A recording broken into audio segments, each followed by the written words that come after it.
Hello there, and welcome to my review of Space Babies and Devil's Chord. Hi, this is Alex, and I've just finished watching episode 1 and 2 on BBC iPlayer in the UK, and whoa, what two amazing episodes.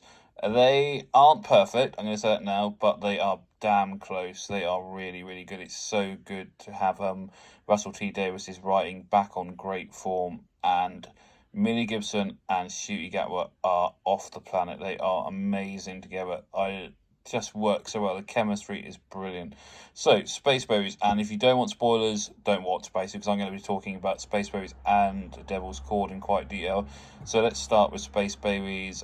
We get all the sort of background of the Doctor, which is brilliant. In under a couple of minutes, Ruby finds out about Gallifrey, the Time War, that he's a foundling. All really done well. And then you get these very cute dinosaurs. Yeah, that's where they spent the money. They've spent the money on spaceships and it looking amazing. And but it's nothing to do with that. I think it's the dialogue and the camaraderie and the sort of the way that Ncuti and Millie work together is brilliant. So then we get to this space baby station. Lots of cute little babies who fart and poo everywhere.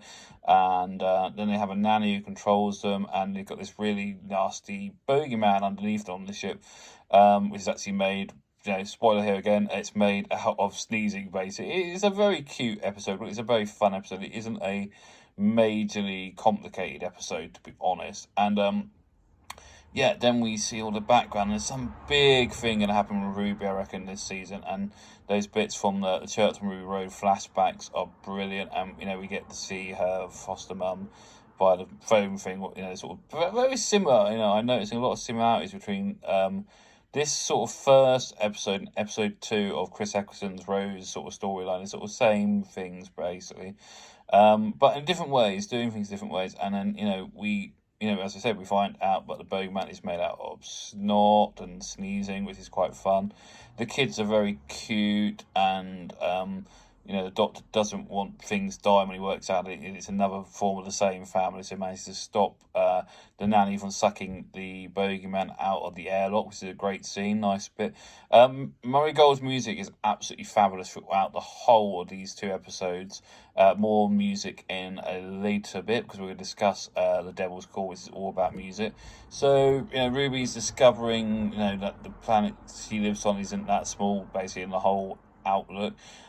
It just looks brilliant. It's shot beautifully. It's definitely in 4K on the iPlayer. I was watching it through my iPhone 15 Pro on my bed, and I can see everything in with my sight issues. It looks beautiful, and it's bright. It's very yellow and orangey, so it looks great.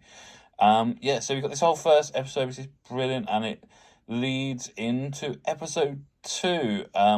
What do I think of the first episode of Space Race? As I said, I think it's a very joyous, fun episode. It's nothing that major plot-wise, but it's asking a lot of questions. It's starting to think, why was Ruby there at Ruby Road?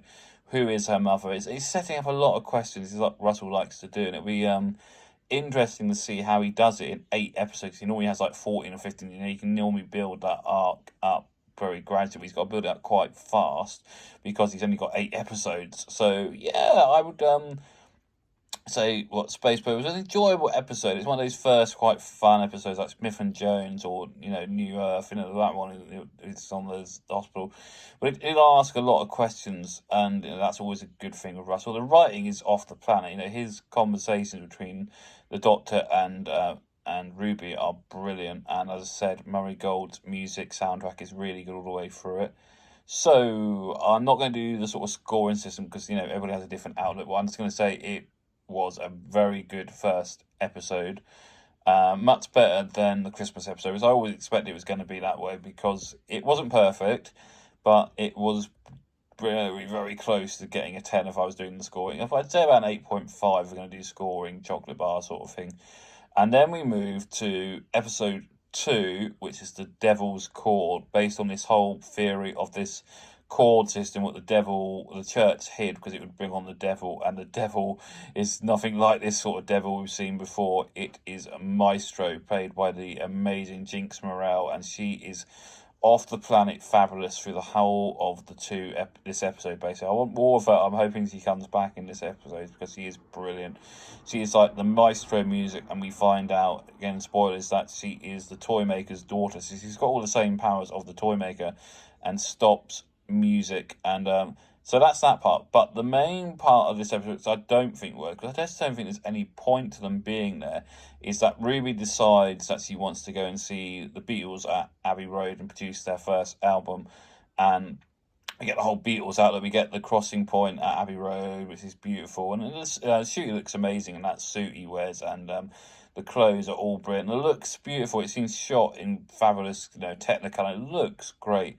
But I just don't think the Beatles were really needed. They don't really do a lot, to be honest, throughout the whole episode. And yeah, they might save at the end, but you're not too sure with the whole piano thing at the end. But Jinx Morales Maestro is brilliant. And then there's this great apocalyptic thing where Ruby and the Doctor go back to her time and see it's all ash and it's dark and it's beautiful. That must have taken hours to do. It just looks amazing. But yeah, it was a really good second episode. It had a good plot. It had lots of quite menacing. As I know, Maestro is really nasty. She's great. But I love how they made it still for children. Like when she kills the person who's playing the piano and cries, the Indian woman. They put the curtains around so you can't see what she's just ate her alive. Because basically, Maestro sucks the music out of people and eats it, and she's very. She fetishizes the music when she actually eats it. She gets off on it, basically. It's quite enjoyable. And there's a great scene later where she turns music into a sort of bow whip and whips the Doctor and Ruby off their feet with it. So some quite interesting, not really child outlooks on this episode. It is, I think it's quite dark, to be honest. It's a great episode. It's well written again. But my only concern is the Beatles. Were they really needed? Because of not being able to use any of their music, because even with Disney Plus's money, it would have cost millions, to get a Beatles track into it. So I don't know if they really work being there. I think you could have done this episode still without the Beatles. Well, let me know if you think that's possible, if you agree with that or not. Let me know in the comments here or on the channel. So yeah, then we have the Doctor trying to get rid of Maestro, it doesn't work, and then John and Paul save the day basically, and then we have, I don't know if it works. It's sort of, it was filling time with it. It's quite fun. It's beautifully shot, and they have this big dance thing about the great thing of having a twist at the end of of an episode of Burton. There's a great dance scene. And there's nice music. Well, I don't know. I don't think it was really needed. Overall, a good episode, but nothing special, I don't think. I'd say about a 7 or 8. So there we go. You might think differently. Let me know. And next time we have Stephen Moffat's episode, Boom. So cannot wait for that. We're doing these regularly whenever they go on the iPlayer on a Friday into Saturday here.